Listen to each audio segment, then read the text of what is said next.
In a remote village, nestled between dark forests and tall mountains, there was an old legend that everyone spoke of in hushed tones. It was the story of the Midnight Cat, a spectral feline that prowled the cobblestone streets when the clock struck 12. According to the elders, any soul who crossed paths with this mysterious creature would face an untimely demise. One crisp autumn evening, a skeptical journalist named Mark arrived in the village with a notebook full of questions and a mindset on debunking the eerie tale. He was a rational man who believed only in facts, not ghost stories.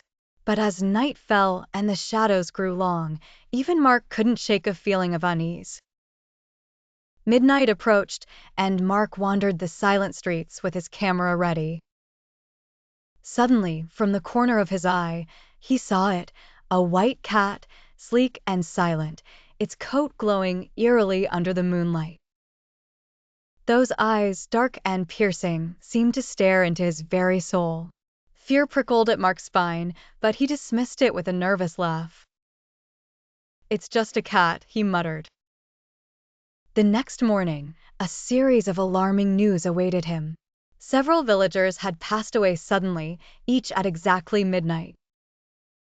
The connection was undeniable, and Mark's skepticism began to crumble.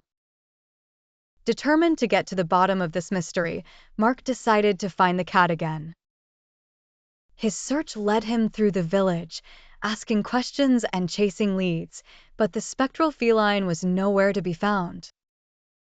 Each night, the deaths continued, and each night Mark grew more desperate. Days turned into weeks, and the weight of fear and failure hung over him like a thick fog. One stormy night, as the clock once again ticked its way towards midnight, Mark stood in the village square, drenched and defeated.